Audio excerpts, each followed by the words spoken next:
భర్తకు భార్య పాద నమస్కారం చేయడం ఎప్పటినుంచో ఉన్న ఆనవాయితీ. ఏదైనా పూజలు చేసినప్పుడు, ఇంకేదైనా ప్రత్యేక సందర్భంలోనో భార్యలు ఇలా చేస్తారు. కానీ ఈ రోజుల్లో ఇలాంటివి అరుదైపోయాయి. అలా ఆశించిన భర్తలు చాలా తక్కువగా ఉన్నారు. ఆ రకంగా చేసే భార్యలు అరుదైపోయారు. అయితే భార్యకు భర్త పాద నమస్కారం చేయడం అన్నది అరుదైన విషయం. శాస్త్రాలు ఆ విషయం చెప్పవు. కానీ భార్య మీద ప్రేమ, గౌరవంతో అలా చేసే వాళ్ళను కూడా తక్కువగానే చూస్తాం. అయితే పాన్ ఇండియా స్థాయిలో మంచి పాపులారిటీ ఉన్న భోజ్పురి నటుడు రవికిషన్ ప్రతిరోజు తన భార్య పాదాలకు నమస్కారం చేస్తాడట. ఈ విషయాన్ని ఆయనే స్వయంగా ఒక టీవీ షోలో వెల్లడించడం విశేషం. రేసుగుర్రం సహా పలు తెలుగు చిత్రాల్లో నటించి తెలుగులోనూ మంచి గుర్తింపు సంపాదించిన రవికిషన్ భోజ్పురిలో సూపర్ స్టార్. ఆయనకు బాలీవుడ్లోనూ మంచి గుర్తింపే ఉంది.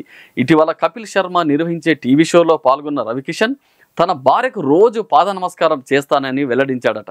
రవికిషన్ తన చిన్ననాటి స్నేహితురాలైన ప్రీతిని వివాహం చేసుకున్నాడు.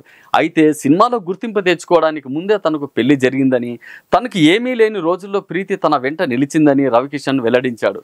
తనకు పెద్ద పెద్ద కష్టాలు వచ్చినప్పుడు భార్యనే అండగా నిలిచిందని, అందుకే కృతజ్ఞతగా తాను ఆమెకు ఏం చేయగలనని ఆలోచించి ప్రతిరోజు పాద నమస్కారం చేయడం మొదలుపెట్టానని రవికిషన్ వెల్లడించాడు. అయితే ఇది ఆమె నిద్రపోయిన తర్వాత చేస్తానని అతను వెల్లడించాడు. తన భార్య పడుకోగానే పాదాలను తాకి ఆమెకు తన కృతజ్ఞతను తెలిపి ఆ తర్వాత తాను పడుకుంటానని రవికిషన్ తెలిపాడు.